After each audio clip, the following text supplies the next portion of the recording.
My wealth is in the cross. There's nothing more I want than just to know His love. 'Cause my heart is set on Christ, and I will count all else as lost. The greatest of my crowns means nothing to me now. I count it up the cost. All my wealth is in the cross. There's nothing more I want than just to know His love. 'Cause my heart is set on Christ, and I will count all else as lost.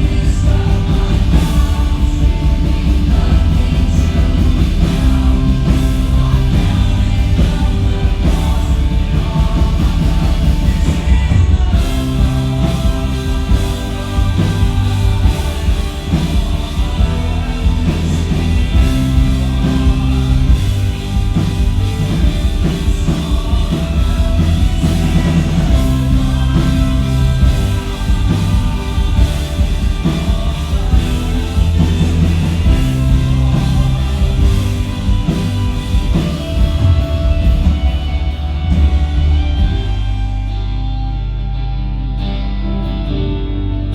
wealth is in the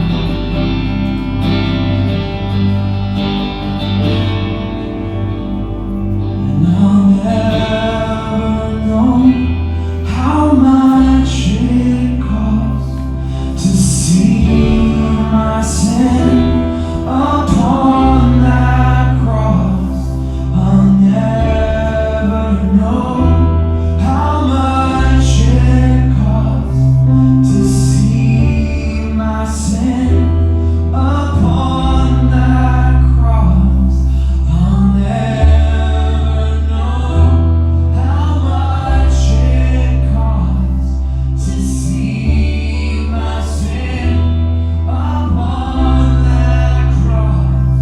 I'll never know how much it costs to see my sin upon that cross. No, I'll never know how much it costs to see my sin upon that cross. No, I'll never know how much it costs to see my sin upon that cross.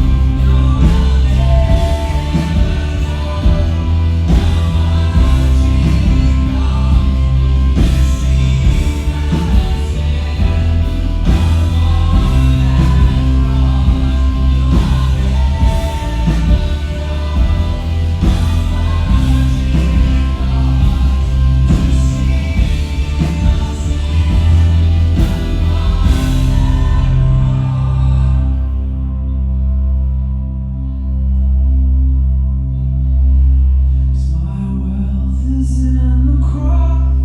There's nothing more I want just to know His love. My heart is set on Christ, and I will count all else as lost. The greatest of my crowns means nothing to me now. I counted up the cost. All my wealth is in the cross. Yes, all my wealth is in the cross. All my hope is in the cross. My whole future is in the cross.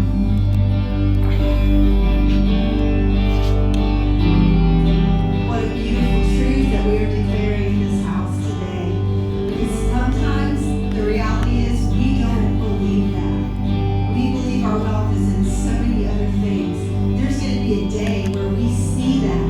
We were singing that last line about being glory. We are going to see that everything that we've gone after, everything that we value over Jesus is nothing compared to what He's done, His finished work on the cross for us. We celebrate you, God, today. We celebrate you in this house, that you are far more valuable than anything we could imagine or dream up.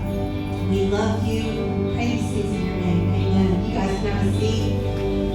My name is Beth. I'm on staff here at OCC, and we're just so glad that you're with us today and worshiping with us. We believe that God's going to do something amazing. He already has through just singing songs together. His Spirit comes. He inhabits the praises on our lips. He's with us.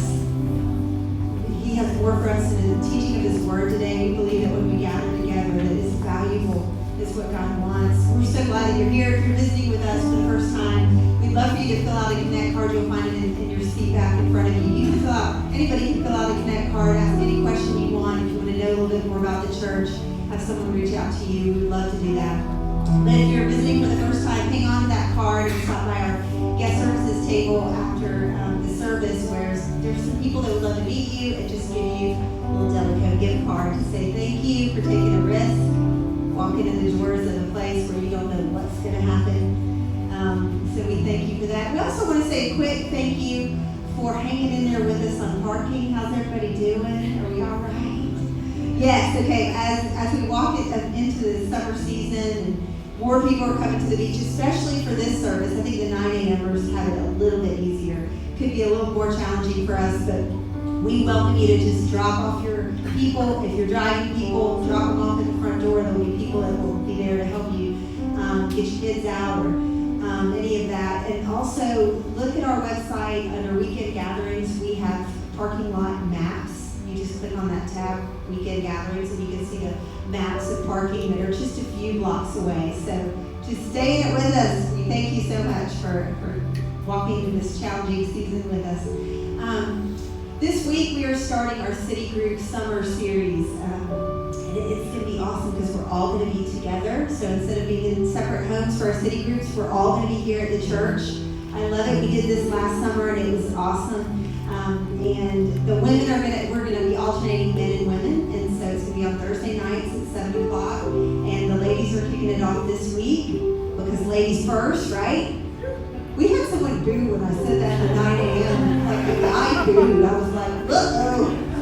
Not this day and age. You better not boo that.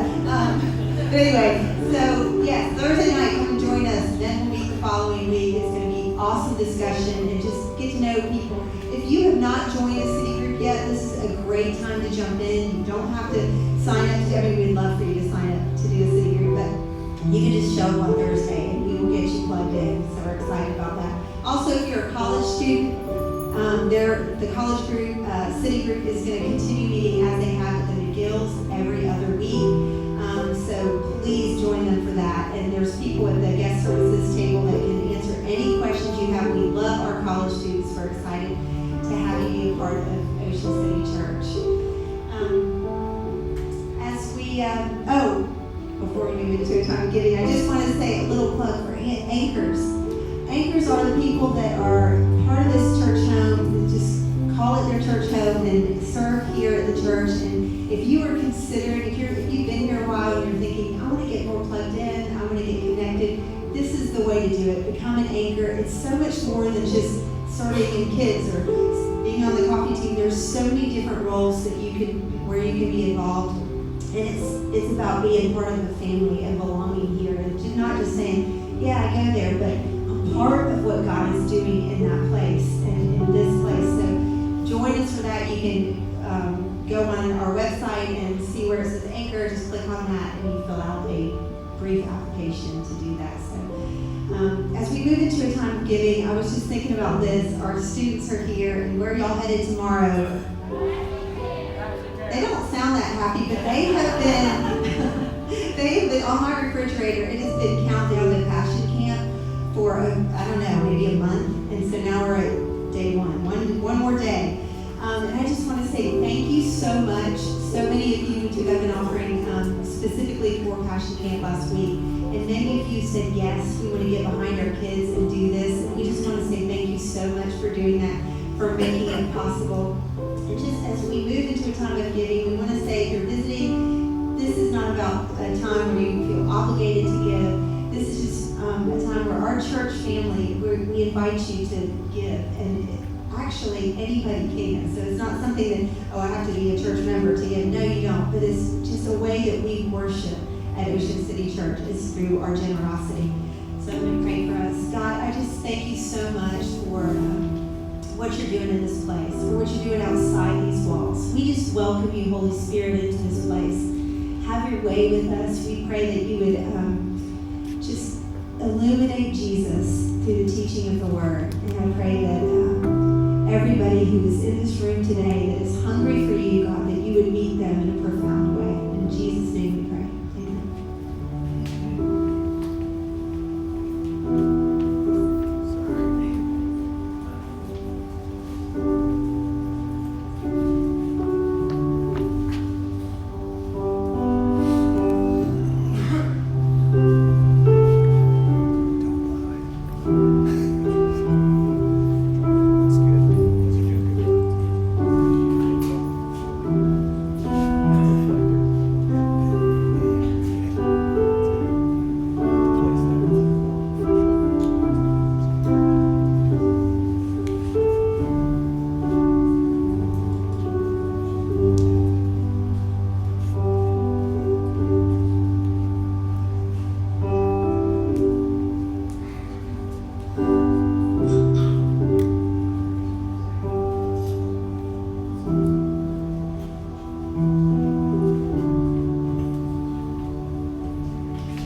Maybe it's just been in my own heart, because I had to listen to some energy out of you guys.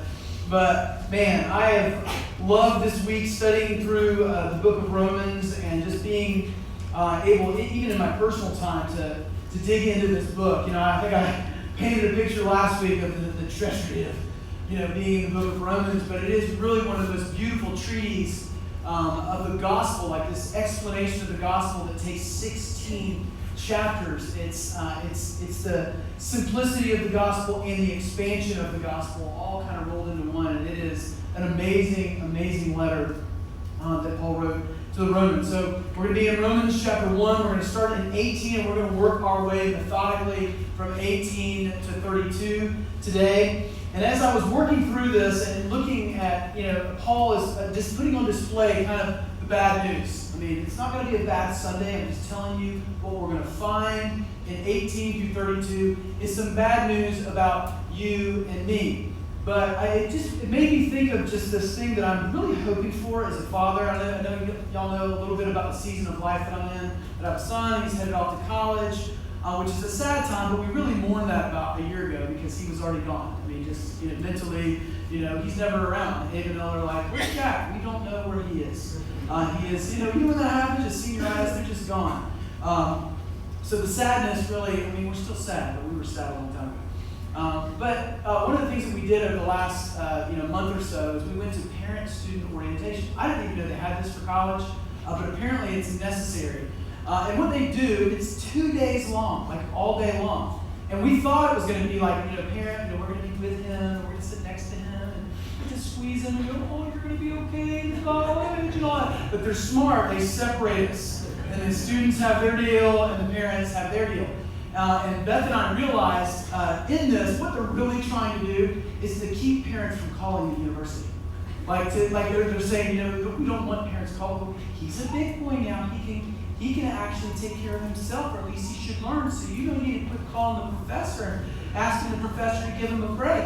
That kind of stuff. And so they've, over years, have created this orientation to answer every question possible. But one of the coolest things that they did, and it was so heartwarming as a parent to hear and just get a little hope in terms of communicating with your teenager or your now adult, they got a panel of sophomores, and they put them up on stage and let them talk about what was bad and what was good about your freshman year. And they said a bunch of amazing things, talked about the process. But one of the the themes that all 10 had. Like, they all talked about this idea of before they went to school, they said, hey parents, do you know how your teenager wanted independence and didn't really talk to you and kind of did their own thing, didn't appreciate that they did laundry, that you did their laundry, that they cooked you food, that you paid their rent, that you made their bed, and that you did it. Some of your parents are like, I ain't doing any of that.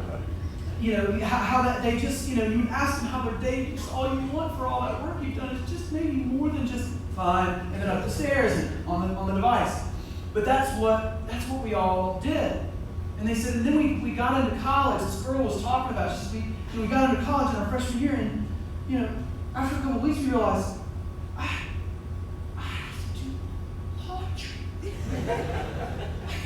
I gotta go buy food. Like, I gotta go buy food. I gotta wake up for my 8 a.m. class by myself with an alarm instead of mom going, hey, sweetie, you wake up? You gotta go to school. None of that exists anymore. And she was saying, all this stuff I had to worry about, log into my portal, figure out what my student loans were happening, and what's going on with my scholarship, and I got to talk to my professor about this. I've got to do it all on my own. And just the idea of forging relationships, resolving conflict in the dorm, all of these things without any parent help or relief, or even a place of relief in the sense of home. And the girl described her first trip home and just being a chatterbox, like she lived in South Florida, for 6, 7, 8 hours, just talking to her mom and her dad, answering every question in more detail than they ever wanted. And she said there was a vast improvement. After recognizing and realizing the difficulty of life and independence, she realized the beauty of home and what it was like to have somebody do all of those things for you. And there was an appreciation and just this forging of a cool relationship. And oh, please, Jesus. Well, that happened. My son's sitting right there. And he's just quiet as going, not yet. But the whole idea is that sometimes we have to experience the difficulty. We have to experience the bad to appreciate the good. I remember there was a quote in the movie Vanilla Sky. I love Cameron Crowe as a director. But, without bitterness, the sweet just ain't that sweet, baby. That's the quote. And there's something true about that. And what we'll see is the Apostle Paul begins to paint a pretty dark canvas here in 18 through 32. We talk about, what we all need in the first collection of verses is we talk about the rightness or the righteousness of God, or this idea that we all have a need to be worthy. The Apostle Paul begins to paint a picture of the nagging existential itch that we all have that drives us to search for worthiness and rightness in all of the wrong places. And it's a global issue. Whether you're a Christian or not, whether you're a believer in Jesus or not, this is an undeniable problem. It's been talked about by philosophers all through history. And I wanted to show you just a quick clip of a modern philosopher. I don't know if any of you are familiar with Jason Silva. He's so smart. They give him they basically, he grabs a topic and they say, all right, go. No script, no nothing. And then he just kind of rolls. And they take the film and they edit it, and it comes out something like this.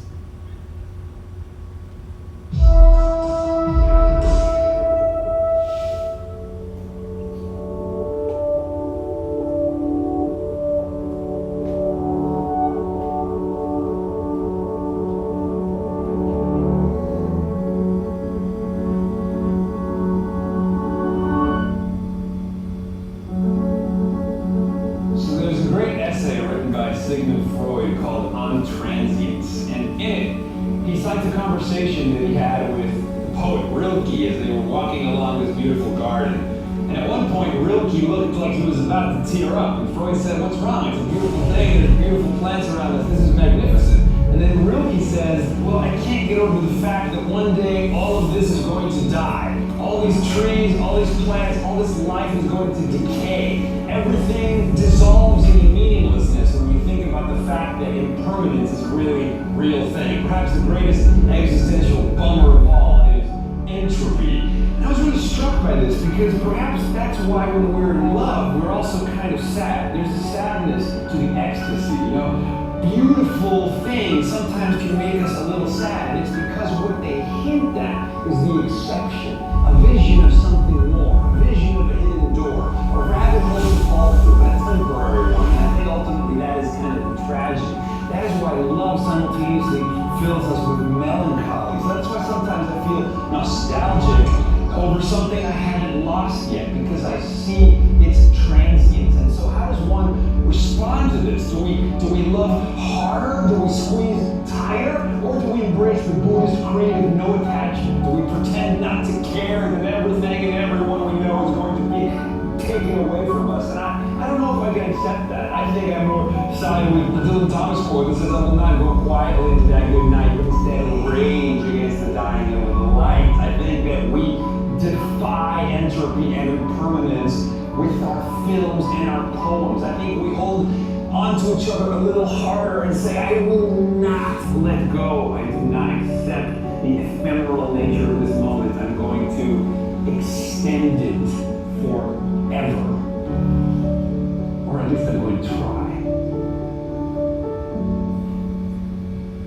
I love that. It highlights so many things. You know, he's an atheist. Jason Silva's an atheist. But man, imagine him as a preacher. And he would load it up. I mean, you probably have to have a thesaurus as he preached, just because of the big words that he uses and some of the things. But in terms of like connecting with where we all, I notice when I'm watching Jason Silva talk about philosophy and talk about the existential issue that exists within all human beings, you nod your head when you think about love, when you think about impermanence, when you think about this thing that kind of pokes through the ceiling and says there's got to be something more, there's got to be something greater. And the apostle, what I love about the Apostle Paul is so many years before any modern videos were done, is the crisis, the existential crisis was the same. And I said last week, we are all looking for something to fix something, to give us a sense of rightness or righteousness or worthiness. And in this portion of the passage, the Apostle Paul wants to paint a picture of where things have gone wrong, where we've searched for to fill that void with something that could never fill it. And we've looked for a solution or many solutions to the problem when in actuality there was always going to be just one remedy to the issue that all of us have. So as he starts out in verse 18, he's describing our reaction to this thing that we need to fix inside of our own soul, this thing that doesn't make sense. So we what? We stretch and we reach, or we try to extend it. This is what happens when we reach and we extend with the world around us. And he says in verse 18, he says, for the wrath of God is revealed from heaven against all ungodliness and unrighteousness of men, who by their unrighteousness suppress the truth. So he's saying, the wrath of God is revealed from heaven against all ungodliness and unrighteousness of men. Now, I want to give you a picture of the word wrath, because immediately, if we just interpret this straight away, we begin to read Scripture through our own lens. And we take words like wrath and we think about human anger. We think about the way that we get angry and the way that we react when something feels unjust or unrighteous. Or we think about it through the eyes of a tyrant and that type of wrath. But I want to give you a description from J.I. Packer about what wrath is when it comes to God. He says, God's wrath in the Bible is never the capricious, self-indulgent, irritable, morally ignoble thing that human anger so often is. It is instead a right and necessary reaction to objective moral evil.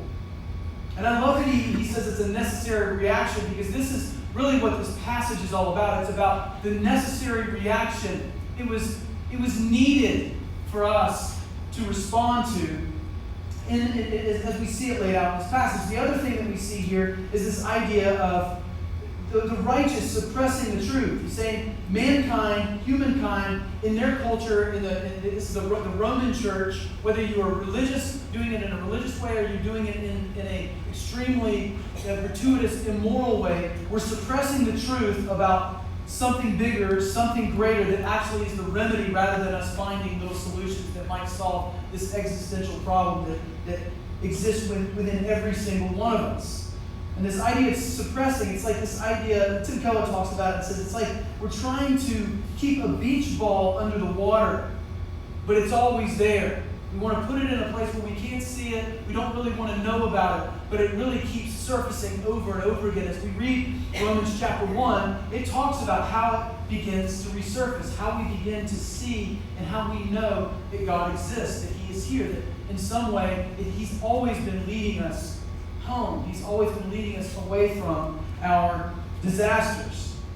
And one way that I described it earlier was this idea, like when General Patton came into the Nazi war camps at the end of World War II, they all of a sudden uncovered something that they weren't quite clear it was there.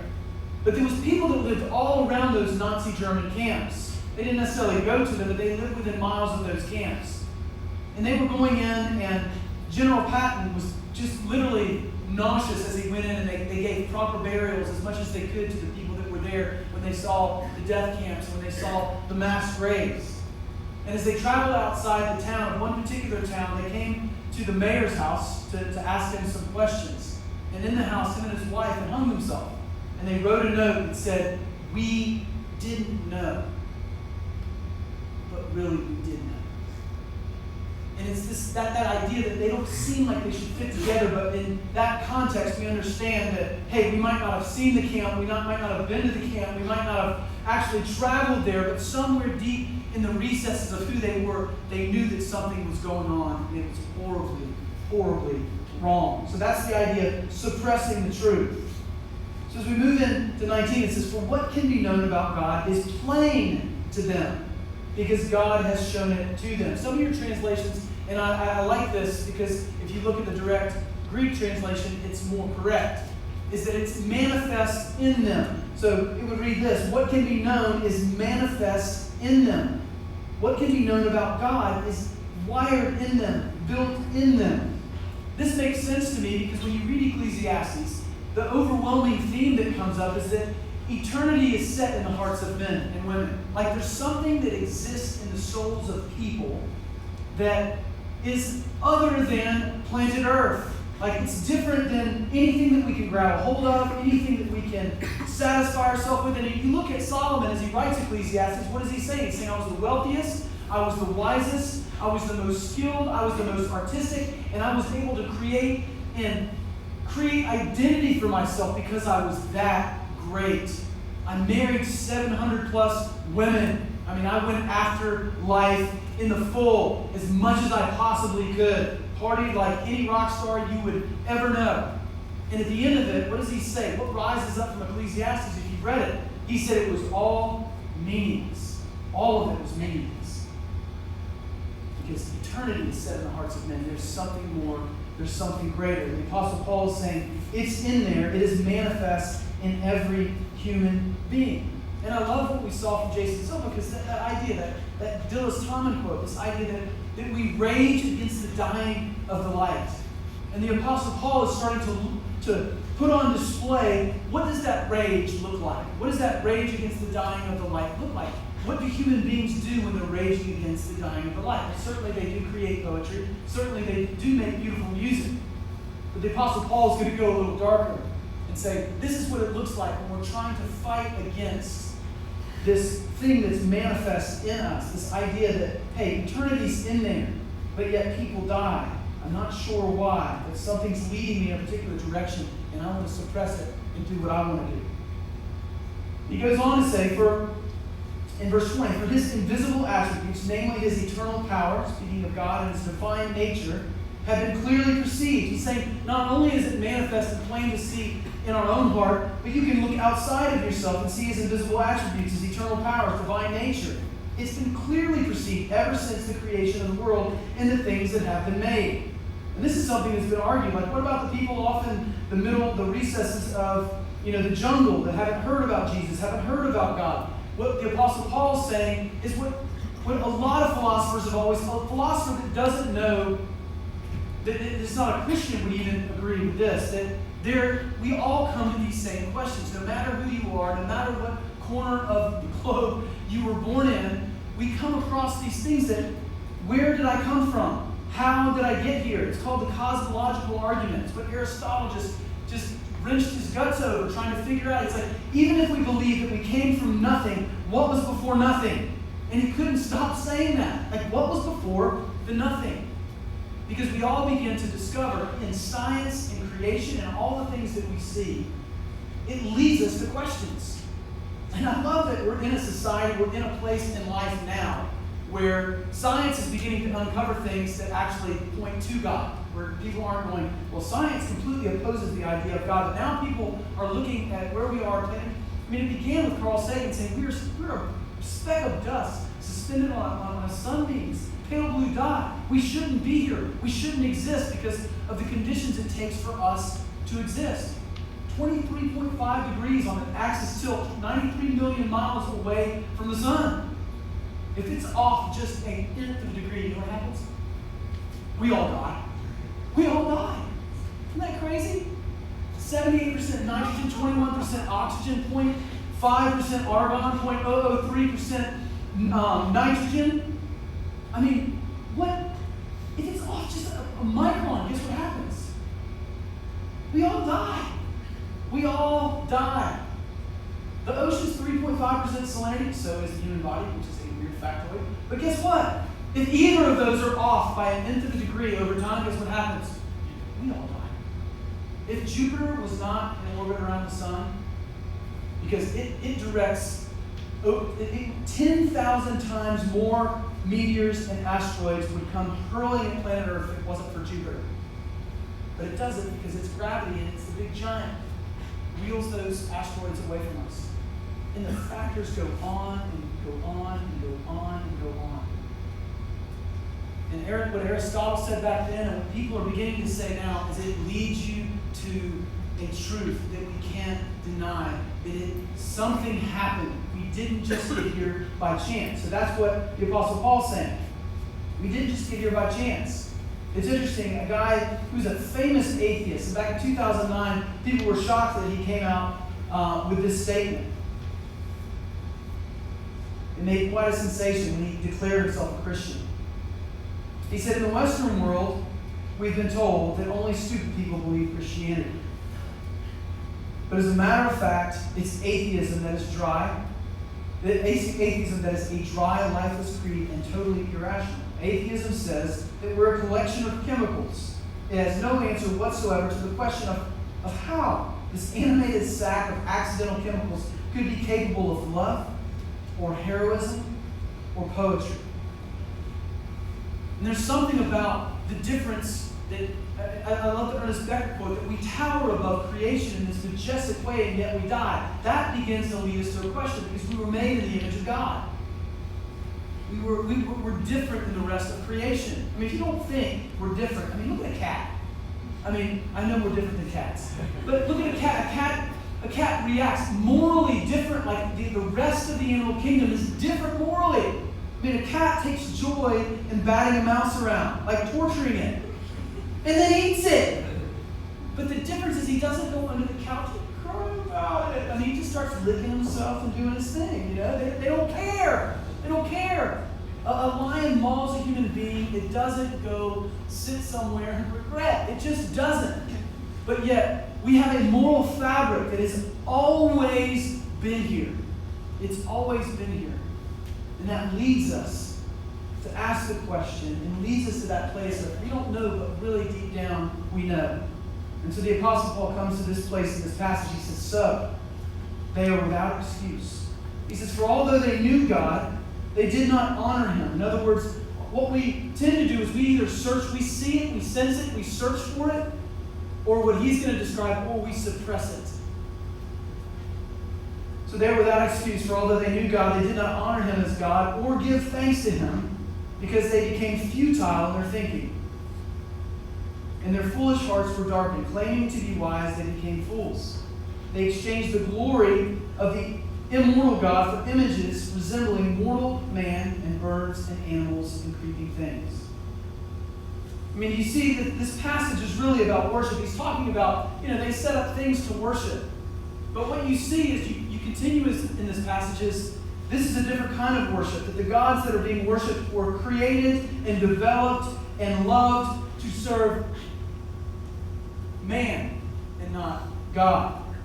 That's kind of the difference. Like false gods and humanity, they have one thing in common. They exist to serve us.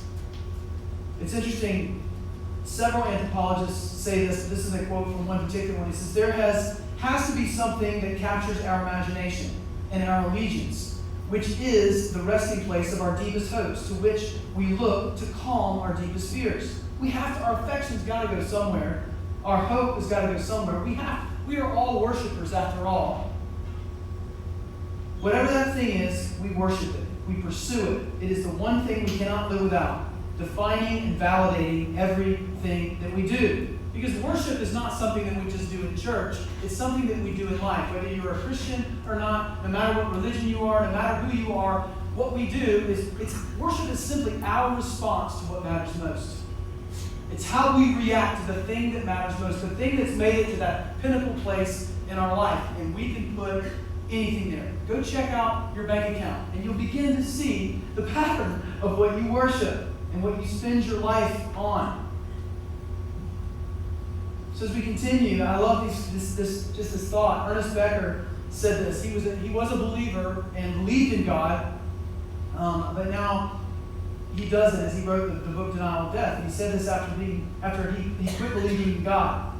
He said he found his soul still searching for acceptance and validation from somebody.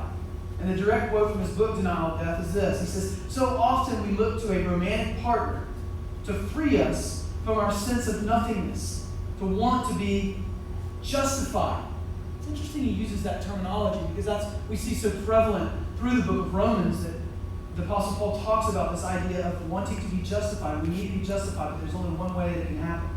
We want to know that our existence hasn't been in vain. We want redemption, nothing less. So true, we do want redemption. In case we are inclined to forget how deified, how much we put romantic relationships up, the romantic love object is, the popular songs continually remind us of this. I mean, you could just click on the top 100. I mean, you're going to see some explicit songs, but a lot of them are going to be about love. They're going to be about, I can't live without you, baby. I mean, just pick a couple. Taylor Swift, I don't want to live forever because I know without you I'll be living in vain. Justin Bieber, Baby, because I know y'all are still listening to that song. Without you, I can't face life. John Legend. This one's a classic, and it will probably continue to be awesome. But in it, the lyrics, "You're my end and my beginning. I'll give my all to you." It's worship. It's worship. It's my reaction to what matters most. It's my response to what matters most.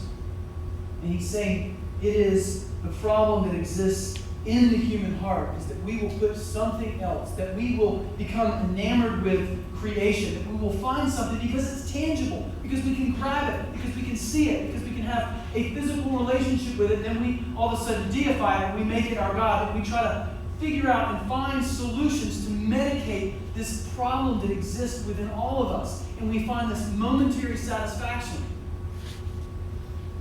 But what we really need and what we really are searching for is to come home, to understand and know that we were created by and for God. But we continually resist, and it's the essence and it's the root of sin. And so we see in 24, God does something. This is the form of God's wrath in this passage.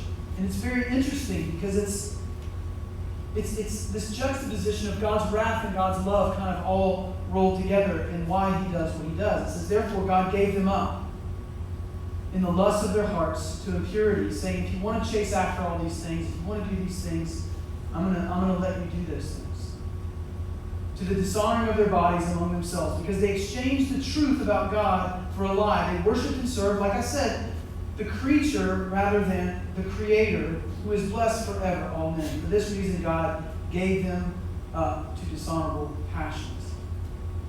You see, like, as we look at God's wrath, all of a sudden we're getting a little context. What God's really doing is God knows that they're headed in a direction that's wrong.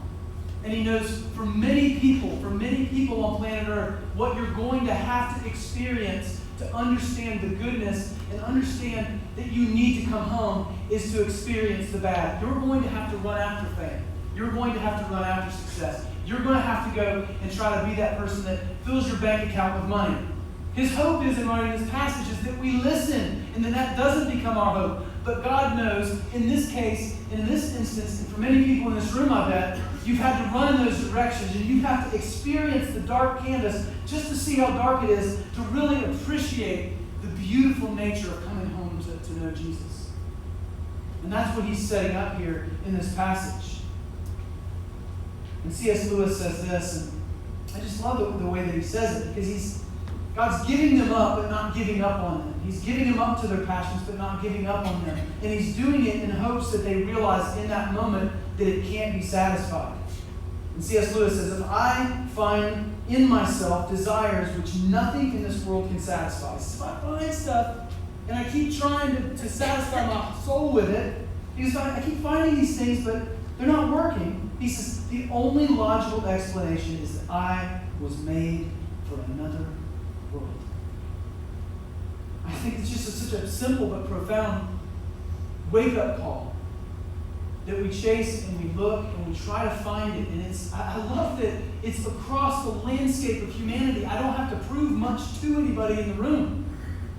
Whether you know Jesus or not, the problem exists. It's whether you are going to medicate with solutions or God, by the power of the Spirit, is going to create an awakening where we understand there is one, not a solution, but a remedy. And there's only one remedy that's available.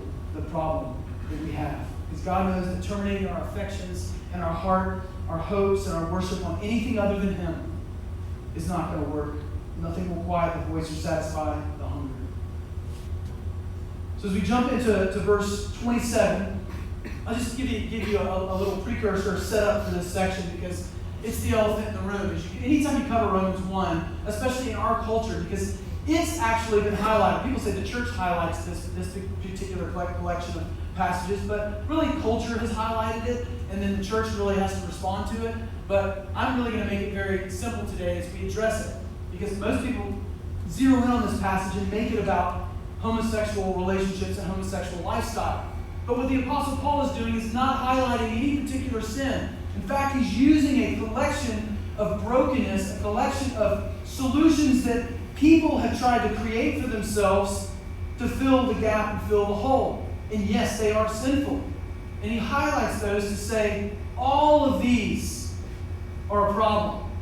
All of these, I want to reveal to you and show you that all of these are going to end up badly for you. They're not the right way. In no way is he saying that, hey, if this happens, then we all walked in here sinful. Our vision statement, and theologians for years have said this, that the ground is level from the cross.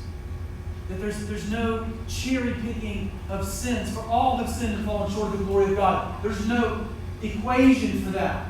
And when it comes to the gospel, when it comes to grace and mercy, it is big enough to swallow up any of the brokenness and the sin that we bring to the table. It's why our vision statement is that we exist to invite anyone and everyone into the unending ocean of grace that comes through Jesus. So for us to point, to highlight, or to bring something up and say, and make a big deal about it would be improper, because that's not what the Apostle Paul was trying to do.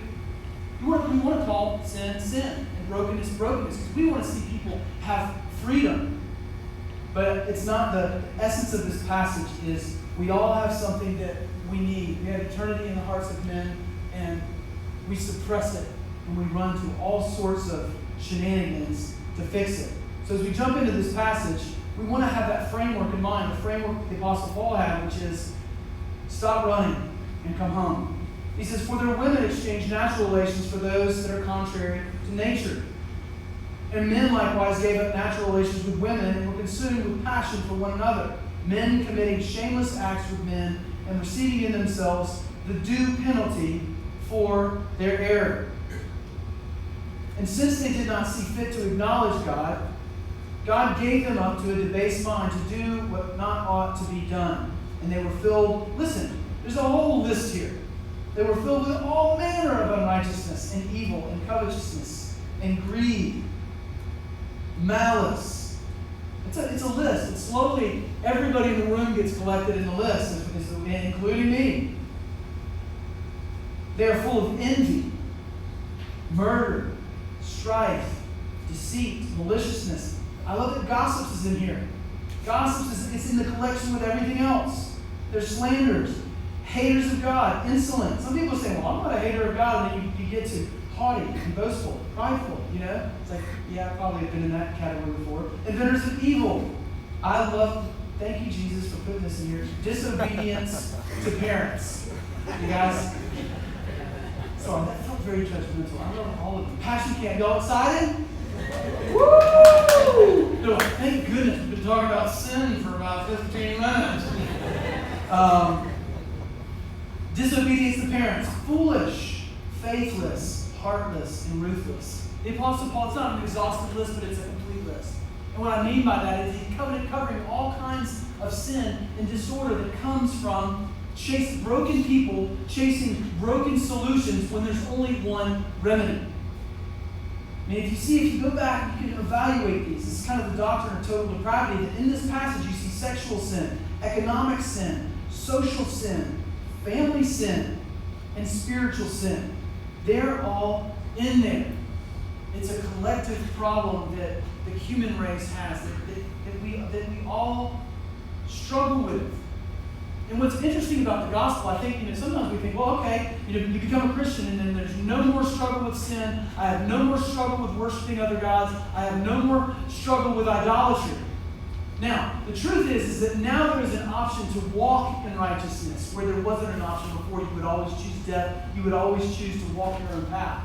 And when we become Christians, now all of a sudden we have the opportunity. I've said this, a few weeks ago, to wake up in the morning and put on the new clothes rather than go to the old wardrobe. But the reality is that all of us walk and have struggles when it comes to understanding who God is and what God's leading us to. We all walk away from home. We all walk down those roads believing and wanting independence. We all try to look at the temporary, quick solution to fix that thing that's nagging, that thing that we travel in life and we realize nothing will satisfy this hole or this gap in and of ourselves. As we finish this in 32, it says, though they knew God's righteous decree that those who practice such things deserve to die. That's the question of entropy, the question of death that the video kind of highlighted. Like, how so majestic? Human beings stand at the pinnacle of creation and intelligence, and all of a sudden they end up worm food. Why? Well, this begins to answer the question, because sin entered the world. Because people wanted to be independent. They wanted to be their own gods. They wanted to worship and serve other gods. So those who practice such things deserve to die. They not only do them, but they give approval to those who practice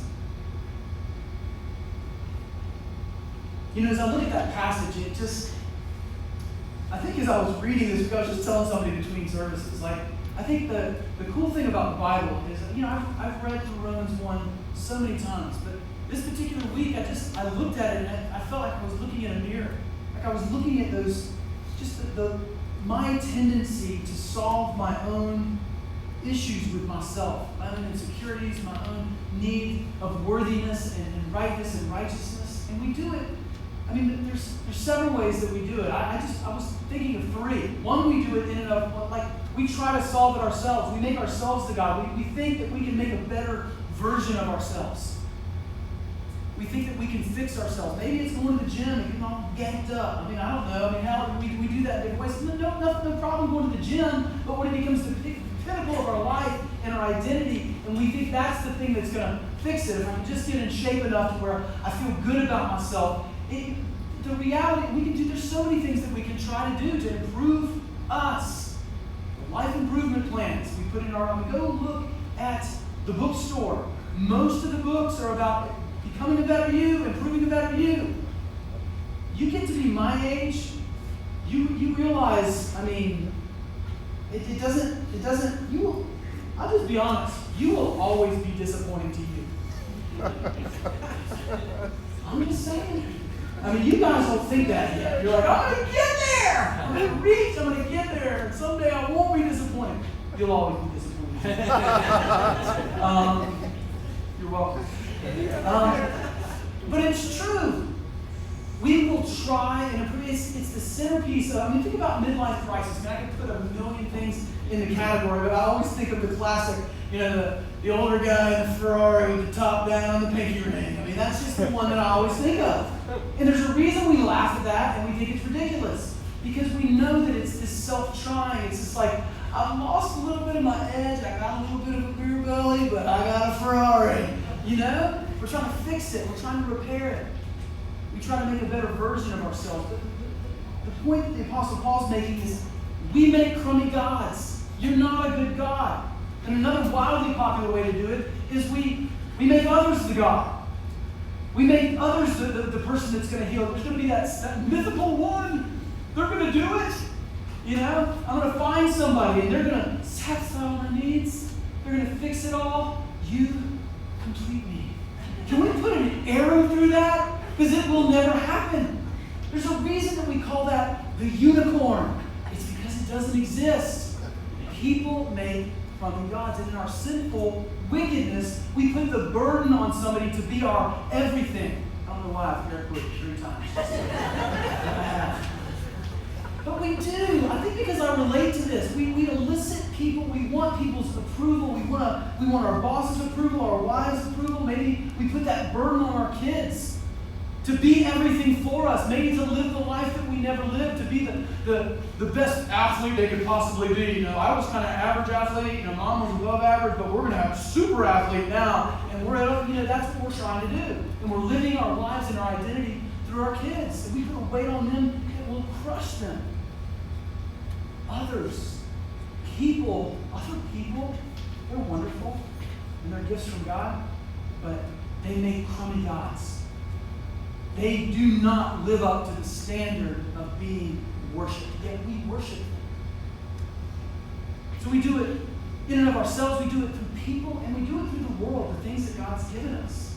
Not only do we take head down just disastrous roads, but we take the good gifts that God's given us and we twist them and we turn them. Take some provocative ones.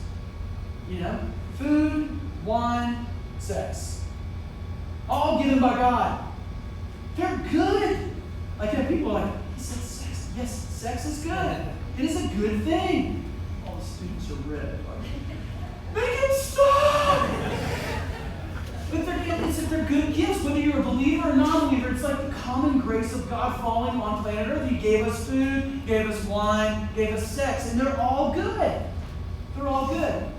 But we take it and we make it bondage. We take food and we become enslaved to it. We take wine and alcohol and we become enslaved to it. We take sex and we become enslaved to it. And it turns into brokenness. It turns into the thing that chains us. I mean, I love food. I mean, it does. For a moment, it is a solution. Coming home, it's late at night and things aren't going well. I mean, quadruple chocolate Ben & Jerry's is healing my soul. It works. I mean, it's why we run there. It becomes a solution for us. And wine, I mean, it'll help you forget. It does. If you drink enough of it, you will forget. I mean, it medicates. It does something. Sex, it is an escape, and it becomes, in our culture, it's become identity.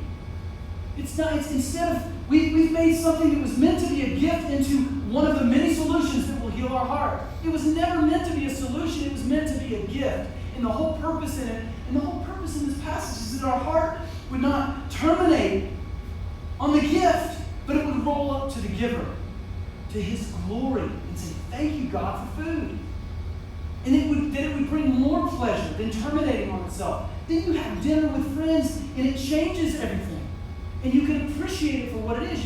I love ribeye, so you have steak, and you're cutting into it, and it's beautiful. The flavors are amazing, and you didn't cut it before the 8 minutes. You let it rest properly. You didn't marinate it, because you should never marinate a ribeye. Just telling you, don't ever do that. It's already, the meat's amazing. A little salt, pepper, maybe a little rub. That would be good. You see, I'm passionate about my ribeye. A little bit of worship going on.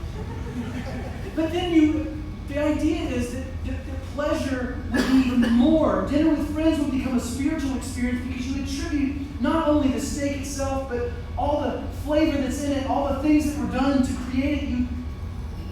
You attribute that and you thank God for that. We flippantly thank God at meals. But what about tasting the steak or tasting the whatever it is if you're vegan? I don't know. The spongy things that you eat, I don't know if you call that worship. But whatever it is, for our hearts to roll up and say, God, you are amazing. Look what you've given us. Look what you've created. Look what you've done. Rather than it being a solution to medicate our brokenness, which it was never meant to be, it's the root of sin and idolatry, that it would roll up to the Creator and that we would see what He's trying to do and what He's been trying to do is to bring us home. He's been trying to bring us home. And part of what God does for us sometimes is He lets us see the difficulty. He lets us exercise independence if we're going to be rebellious and says, I'm going to have to let it go. It's interesting, one Sunday night years ago, I was at RCC, the church that planted us, and a friend of mine, Paul Buckley, was the worship leader, one of the worship leaders there. And he was singing this chorus he had written during the week in the service. And I don't know what it just broke me down, the simplicity of it. Because it really was all about this idea of the rebellious nature of Eric. I mean, and I heard it was so personal that I have a tendency to run away. I have a tendency to want to be on my own. I have a tendency to want to control my life. I have a tendency to fix my own problems. I have a tendency to hide from God. And the lyrics in the song were, you made a way when there was none. I tried to run, but I could not hide from you. And your love broke through my heart and heart. Now I live to love and sing only for you. And the whole idea of the song is really painting a picture of the prodigal son. Not a son that goes off to college, but a son that goes to his father in rebellion and says, I want everything. I want all my inheritance. I want everything that's owed to me. And the father with a broken heart. See, I think I've never looked at Romans 1 and God giving them up to their sinful passions as God in his broken heart saying, I guess this is what we're going to have to do. This is what's going to happen for you to see. You're going to have to see the dark and you're going to have to see the bitter to understand the sweet. And the father lets his son go after he takes his inheritance, and he goes, so you know the story, he spends every dime.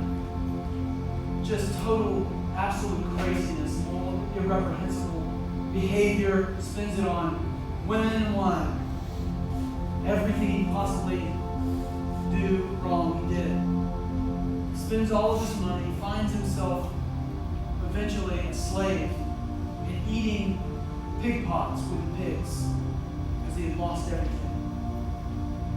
And in that moment, after losing everything, after chasing as much as he could, he has this thought, well, it would be a better thing for me to be a slave in my father's house than to not be home at all and be where I am.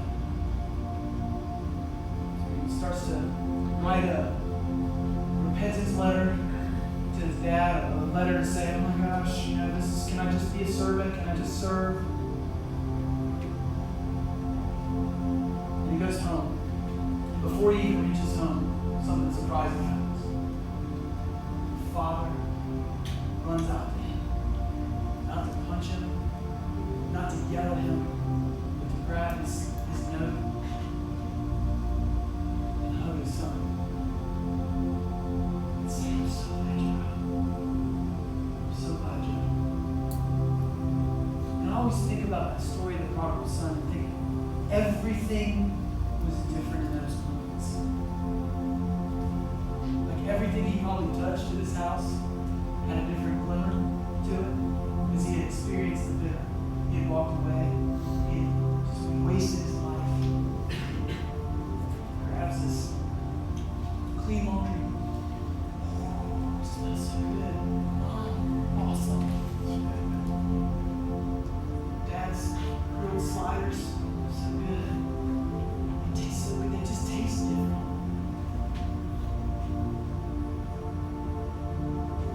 And I have a sense, I just even for myself, when I read a passage like this, it's just a reminder that the best place for me is to always come home. That repentance is not a bad word, it's just a pathway of me finding my way back in the very place that I was meant to be. I was created by and for God.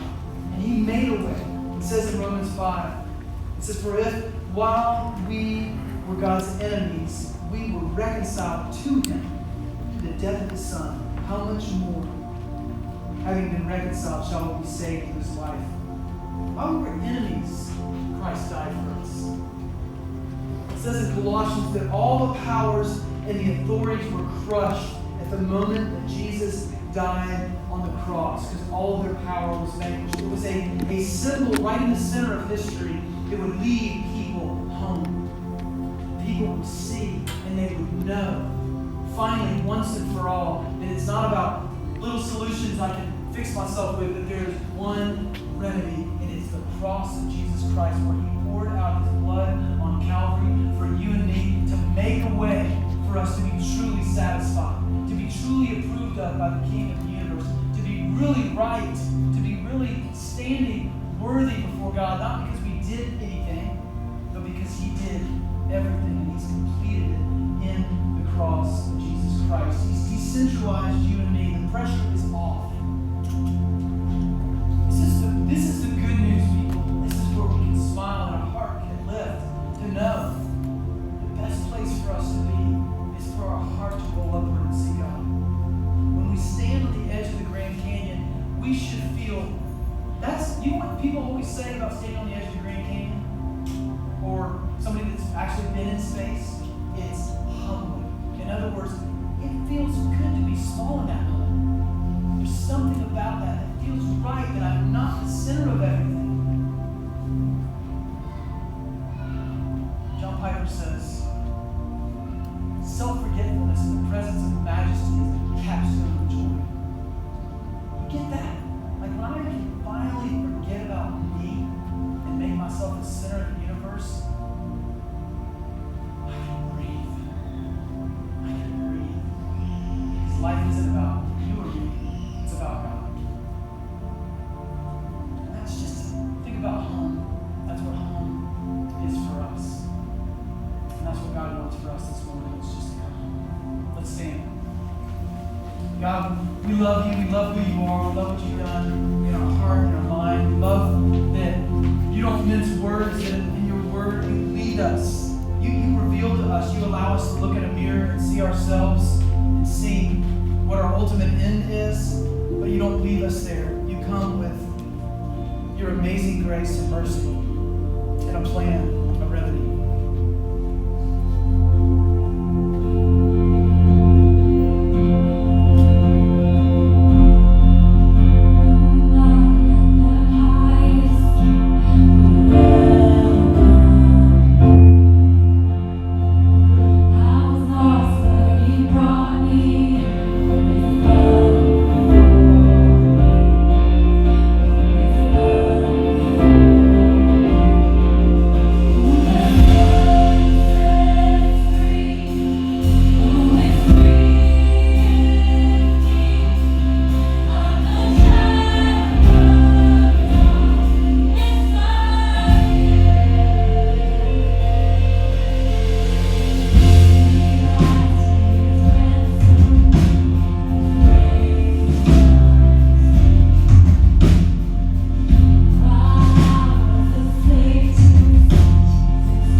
knows that he didn't lock the door, but he did more than that. He didn't just stand outside the door either. And he came after us. He came all the way here, became nothing on our behalf to rescue and to redeem. Such a powerful proclamation to sing that we're children of God. If you're a believer in Jesus, that you are a child of God. Man, I just love the opportunity. Like I think that there's some people in the room that just